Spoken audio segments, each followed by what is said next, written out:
Tour বলতে পারো। তোমরা অনেকে রুম ট্যুর চাইছিলে, তো আমার রুম ট্যুর দিয়ে দিলাম আমি। এই আলমারিটা আমার বিয়ের আলমারি বলতে পারো। মেকআপের জায়গা দেখো, মেকআপের কত সুন্দর ব্লেন্ড হয়ে যাচ্ছে দেখো। এর জন্য পোলাও করে রেখে দিয়েছি, তো এটাই আমি করবো। পুরো কালারও চেঞ্জ করে দিয়েছি এন্ড হেয়ার স্টাইলটাও পুরো চেঞ্জ হয়ে গেছে। Hey guys, welcome back to my channel. আবার চলে এসেছি নতুন একটা ব্লগ নিয়ে। আর আজকে আমি যাব স্যালনে।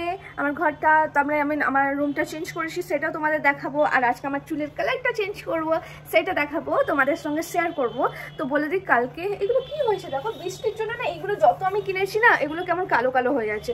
আর বৃষ্টির জন্য আমার যত ডেকোরেশনের জিনিস ছিল সব কিছু এরকম হয়ে গেছে।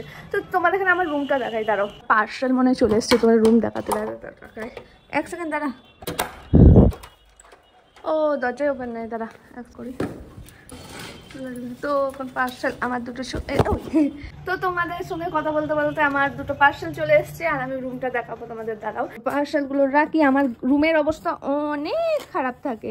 তোমার রুমটা দেখাবো, কি দেখাবো বলছি। এই দেখো, আমার জিনিসপত্র ওই দিক থেকে এদিক হয়ে গেছে। আমার খাটটা এই দিক থেকে চলে গেছে একদম এই দিকে। তোমরা আমার শর্ট ভিডিওতে দেখেছো হয়তো। আর আমার এই আলমারিটা দেখো, আমি কালকে রাত 3:30 পর্যন্ত বসে বসে এই করেছি।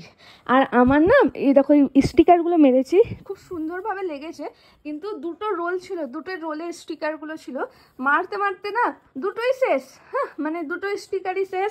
দেখতে দেখো দূর থেকে ভালোই লাগছে, ওইটা না নষ্ট হয়ে গেছিলো। এই আলমারিটা আমার বিয়ের আলমারি বলতে পারো। মানে আমি যখন বিয়ে করেছি তার পরের দিনই পাপ্পা টাকা দিয়েছিল, পাপ্পার টাকাতে কিনেছিলাম এই আলমারিটা। বরের ঘরে যে খাটটা আছে ওই খাটটা। তো এইগুলো মানে আমার বিয়ে হয়েছে যতদিন ততদিন থেকে, মানে 5 বছর হয়ে গেল। হ্যাঁ, আর এগুলো আমরা তো ছোট ছিলাম, কোনটা কি ভালো হবে সেটা বুঝি না। আর কলকাতায় না অনেক জায়গায় না ফ্রড জিনিস পাওয়া যায়, মানে ডুপ্লিকেট মাল পাওয়া যায়। তার মানে এই আলমারিটাও ডুপ্লিকেটই ছিল। মানে মনে হয় পুরাতনকে আবার নতুন কালার করে বিক্রি করেছে, বা বর বলছিল কি মানে যে মেটেরিয়ালটা সেটা খারাপ, তাই জন্য না এগুলো সব জং পড়ে যাচ্ছে কিছুদিন হলো। আর আমার মাম্মির যেটা আছে না, সেটা এত শক্ত, মানে আমরা ছোটোবেলা থেকে দেখে আসছি, তবুও এত ভালো আছে। আর আমারটা নষ্ট হয়ে গেছে। তাই আমি ভাবছিলাম বর বলছিল এটাকে চেঞ্জ করে নাও, কিন্তু আমার ইচ্ছা নেই, কেন এটা আমার ফার্স্ট আলমারি, তাই জন্য আমি চেঞ্জ করবো না। তো এইটা এখন আমি স্টিকার লাগিয়েছি। স্টিকারটা আমি আবার অর্ডার দিয়েছি, একটা কাল রাতেই অর্ডার দিয়ে দিয়েছি। আসবে যেগুলো ফাঁকা আছে সেগুলোতে লাগিয়ে দেবো, তারপরে যদি নষ্ট হয়ে যায় তারপর কালার করিয়ে নেবো। গাইস, আমি তোমাদের এখানে আমার রুম দেখাতে যাচ্ছিলাম। রুম দেখাতে দেখাতে আমার বরের কি খেতে মন গেল দেখো, জুস খেতে মন গেল। তো বললো যে আমাকে জুসটা বানিয়ে দাও। তো আমি বললাম ঠিক আছে, জুস আমি বানিয়ে দেবো, কিন্তু তার আগে তুমি ফলটাকে ছাড়িয়ে দাও। জুস বানানোর চুটকির ব্যাপার, কেমনভাবে বানাচ্ছি তোমাদের দেখাবো, কিন্তু তার আগে বললাম যে ফলগুলো আগে ছাড়িয়ে দাও। তো ফল ছাড়াচ্ছে, ফল ছাড়ানো হয়ে গেলে আমি কেমন জুস বানাই তোমাদের দেখাবো। চলো, কি করছেন? ফল ছাড়াচ্ছি। এই দেখো, ও প্রচন্ড বেদানা খেতে ভালোবাসে, বেদানার জুস খাও বললো। তাই বললাম ঠিক আছে, বেদানাটাকে ছাড়িয়ে দাও, জুসটা আমি এক চুটকির মধ্যে বানিয়ে দেবো। আমি সবসময় জুস বানানোর জন্য ব্যবহার করি আগারোর গ্যালাক্সি পোর্টেবল ব্লেন্ডার। এর মধ্যে আছে 6টা সার্প এসএস ব্লেড। এটা 126 ওয়াটের, আর এটা কিন্তু 1 বছরের ওয়ারেন্টিও তোমরা পেয়ে যাবে। আর সঙ্গে এর আছে 450 ml এর ক্যাপাসিটি। আর এইটা হলো আমাদের ব্লেন্ডারটা, দেখতে অনেক ছোট। তোমরা কোথাও যাচ্ছ তাহলে এটা ক্যারি করে নিয়ে যেতে পারবে, অনেক ভালো একটা প্রোডাক্ট। এখানে একটা পাওয়ার বাটন আছে, তোমরা এটা ডাবল ক্লিক করলে এটা অন হয়ে যায়। আর না হলে একবার ক্লিক করে তারপরে সেকেন্ডবার একটু ক্লিক করে ধরে রাখলে, মানে একটু বাটনটা ধরে রাখলেই এটা কিন্তু অন হয়ে যায়। আর নিচেই দেখতে পাচ্ছ এখানে আছে চার্জ করার জন্য একটা চার্জিং পয়েন্ট। চার্জ যখন করতে যাবে, যখন চার্জ থাকবে না, এরকম রেড লাইট জ্বলে, চার্জ হয়ে গেলে হোয়াইট লাইট জ্বলবে। চার্জ করার জন্য তোমরা একটা ইউএসবি কেবল পেয়ে যাবে, একটা ম্যানুয়াল পেয়ে যাবে। এই ম্যানুয়ালটা চেক করে তোমরা ইউজ করতে পারো। আর এর যে জারটা আছে না, এটা হলো বিপিএ ফ্রি জার। আর এই জারটা না তোমরা ওপর থেকে এইভাবে ওপেন করতে পারো, এইভাবে তোমরা তারপরে জুস বানাতে পারো। আর যখন তোমরা এটাকে ধুতে চাইবে, এরকম নিচে থেকেও এটা ওপেন করতে পারো। তো চলো তোমাদের এখন দেখাই এটা আমি কিভাবে ব্যবহার করি। ব্যবহার করার জন্য প্রথমে যে উপরে ঢাকনাটা মতন আছে সেটা আমি ওপেন করে তারপরে যে ফলের জুস বানাবো সেই ফলটা দিয়ে দিই। আজকে আমি প্রথমে বানাচ্ছি বেদানার জুস, তাই জন্য বেদানা দিয়ে দিয়েছি, তারপরে দিয়ে দিয়েছি একটু জল, তারপরে একটু লবণ দিয়ে ভালোভাবে ব্লেন্ড করে নিচ্ছি। আর ব্লেন্ড করার সময় তোমাদের এইভাবে ঝাঁকিয়ে নিতে হবে, একটু হাতটা এইভাবে ঘুরিয়ে ঘুরিয়ে ঝাঁকালে তাহলে তোমাদের ব্লেন্ডটা আরো ভালোভাবে হবে। তারপরে আমার জুস তৈরি হয়ে গেছে, তো উপর থেকে একটু চাট মশলা দিয়ে দিয়েছি। আর দেখো বেদানার জুস তৈরি আমাদের। এরপরে আমি ভাবলাম আর একটা জুস বানাই, তাই জন্য আমি ব্যবহার করছি আঙুর, আর সঙ্গে দিয়ে দিয়েছি চিনি, তারপরে দিয়ে দিয়েছি একটু চাট মশলা। আর এখানে আমি জল ব্যবহার করিনি, জল ব্যবহার না করেও কত সুন্দর ব্লেন্ড হয়ে যাচ্ছে দেখো। আর তোমরা শুধু এটা জুস বানানোর জন্য না, আরো অনেক কিছু ধরনের ব্যবহার করতে পারো। আমি না এটা আদা রসুনও ব্লেন্ড করি, অনেক সুন্দরভাবে ব্লেন্ড হয়ে যায়। আরো অনেক কিছুর জন্য তোমরা এটা ব্যবহার করতে পারো। এখন আমার আঙুরের জুসটা তৈরি হয়ে গেছে, ওপর থেকে একটু স্প্রাইট দিয়ে দিলাম, দেখো এখন এটাও তৈরি। আর অনেক সময় না বরফও ব্লেন্ড করতে লাগে কিছু জিনিস বানানোর জন্য, যেমন শরবত বা অন্য কিছুর জন্য, তখন তোমরা এটাতে বরফও ব্লেন্ড করতে পারো। আর কত সুন্দরভাবে ব্লেন্ড হয়ে গেছে দেখো। আর এটা না ব্যবহার করার পরে ধোয়ার জন্য ওপরটা এইভাবে খুলতে পারো আর পুরো জারটা এইভাবে খুলে যায়, তাই জারটা পুরো খুলে এইভাবে ভালোভাবে ধুয়ে রাখতে পারো। তো গাইস দেখলে কত সহজে আমি করে দিলাম, জুস বানিয়ে নিলাম। তো তোমরা এত সহজে জুস বানাতে পারো। তো আমার বরের জন্য তো আমি বানিয়েছি বেদানার জুস, আর আমার জন্য আমি বানিয়েছি এই দেখো আঙুরের জুস। তোমরা আরো অনেক কিছু বানাতে পারো, লস্যি থেকে চালু করে সব কিছু, মানে তোমরা যা যা জুস বানাতে চাও সব কিছু বানাতে পারো। এই প্রোডাক্টটার লিঙ্ক তোমরা পেয়ে যাবে আমার ডেসক্রিপশন বক্সে। আর আমাদের এখানে না কি মিটিং না কি হচ্ছে জানি না, তাই জন্য এত আওয়াজ হচ্ছে, একটু অ্যাডজাস্ট করে নেবে আওয়াজটা। তো এখনো বর খাইনি জুসটা, বরকে একবার খাইয়ে দেখি কেমন বলে।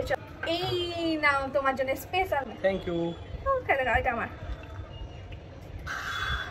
এটা সত্যিই বেশি ভালো হয়েছে। তোমার কেমন হয়েছে? দারুণ দারুণ। তো কত সহজে করেছি দেখলে তো, এত সহজে পুরো দোকানের মতো জুস দেখো। তো এত সহজে করেছি যে তুমিও আমাকে জুস করে এবার থেকে করে খাওয়াতে পারবে।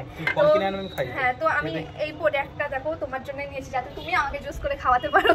তো যাই হোক, এই প্রোডাক্টটা প্রচন্ড ভালো, আমি অনেকদিন ধরে ইউজ করছি, অনেক ভালো একটা প্রোডাক্ট, তোমরাও এটা নিতে পারো। তো বললাম তো আগে, তোমরা ডেসক্রিপশন বক্সে চেক করতে পারো, ডেসক্রিপশন বক্সে এর প্রোডাক্টের লিঙ্ক পেয়ে যাবে। তো তার সঙ্গে আমরা জুসটা খাই, তারপরে আমার রুম ট্যুর দেখাচ্ছি তোমাদের, চলো। তো এই দেখো ঢুকেই আমার দেখো জামা কাপড় এই অবস্থা, নিচেও এই অবস্থা। কালকে রাতে 3:30 পর্যন্ত করেছি, ঘুম থেকে উঠলাম, এখনো গোছানো হয়নি। জামা কাপড়গুলো গোছাতে হবে, কাল আমি ছিলাম না তাই করতে পারিনি। এই দেখো ডাস্টবিনে সব নোংরাগুলো আছে। এখন অনেকে বলবে নোংরা নোংরা, কিন্তু কিছু করার নেই, আমি সময় পাই না, আমার ভালো লাগে না করতে। তো এই দেখো এখানে জামা কাপড়গুলো আছে, ঠিক করবে, এটা ছেড়ে দাও। আর আমার এখানে মেকআপের জায়গা দেখো, এখানে মেকআপের জায়গা আছে, মেকআপ ফেকআপ রাখি। আর এই দিকটা করে দিচ্ছি, এগুলো ওই দিকে ছিল। তারপরে এইদিকে জানলাটা ফাঁকা রেখেছি, এখানে একটা সোফা কিনবো বা দোলনা কিনবো ভেবেছি। তো এখানে অনেকটা জায়গা হয়ে গেছে। আর তার সঙ্গে এখানে জামা কাপড় একটা বক্স আছে, অ্যান্ড ওখানে কিছু আমার ইলেকট্রিক জিনিস আছে, গোছানো হয়নি, মানে হেয়ার ড্রায়ার ওই সব। আর এখানে এসিটা আছে, কিন্তু এসিটা এইদিকে হাওয়া আসছে, পাখাটাও এইদিকে আছে, হাওয়া পাচ্ছি না। তাই সারা রাত কালকে আমাকে এসি চালিয়ে রাখতে হয়েছিল। এদিকে জানলা দিয়ে হাওয়া আসে ভালোই, কিন্তু সবসময় আসে না। তো এইদিকে ঘুরোলে এই আলমারিটা আছে। তো এইটা হলো আমার রুম। তো মানে এটা হলো আমার হোম ট্যুর বলা যাবে না, রুম ট্যুর বলতে পারো। তোমরা অনেকে রুম ট্যুর চাইছিলে, তো আমার রুম ট্যুর দিয়ে দিলাম আমি। তো এইটা হলো আমার রুম। তো রুম একদমই গোছানো নেই, এক্ষুনি ঘুম থেকে উঠলাম, বিছানাও গোছানো নেই। আমি যাবো সেলুনে, তাই জন্য আমি ভাবলাম তাড়াতাড়ি ব্লগটা স্টার্ট করি, একটু রান্না বান্না করে তাড়াতাড়ি যাবো। তো গাইস এখন আমার রান্না বান্না কমপ্লিট হয়ে গেছে, এরপরে যাবো আমি রেডি হয়ে।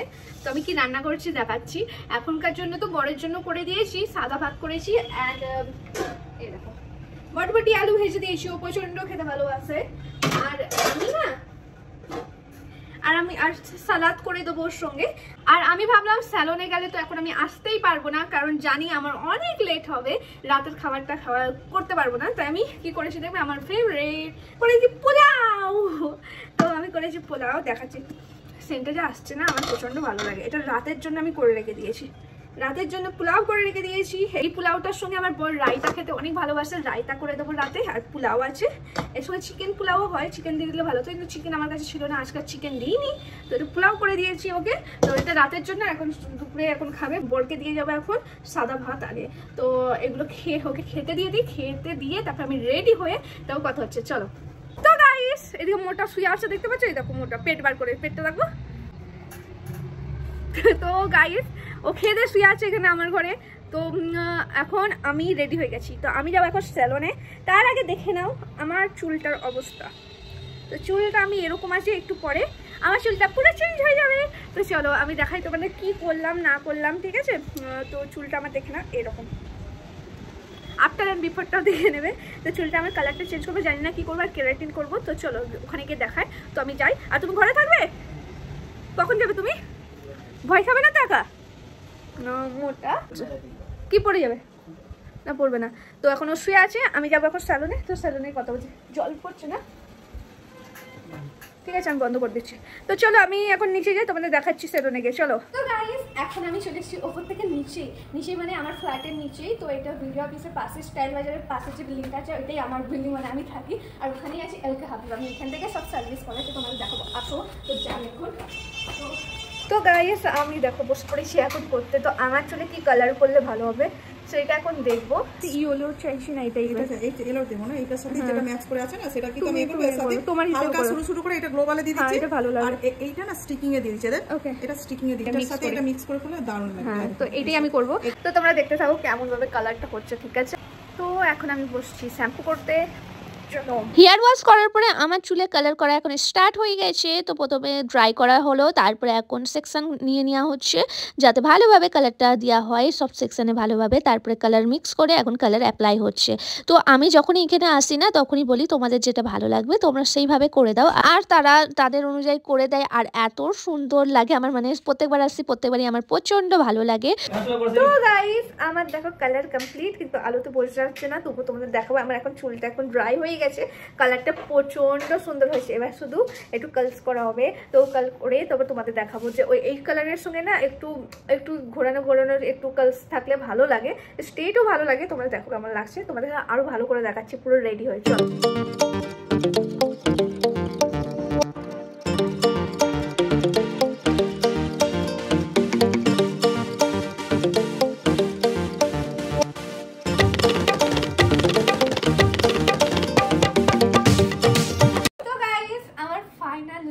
দেখো পুরো চেঞ্জ হয়ে গেছে আমার চুলটা, কতটা সুন্দর লাগছে, মানে আমি যেমন চেয়েছিলাম ঠিক তেমনই, পুরো সেম। দেখো কতটা ভালো লাগছে, আমার তো প্রচন্ড ভালো লাগছে। তো তোমাদের কেমন লাগছে আমার নিউ লুকটা তোমরা কমেন্ট করে বলবে। দেখো পুরো কালারও চেঞ্জ করে দিয়েছি অ্যান্ড হেয়ার স্টাইলটাও পুরো চেঞ্জ হয়ে গেছে। দেখো গাইস এখন ওপর থেকে নিচে থেকে ওপর চলে এসেছি।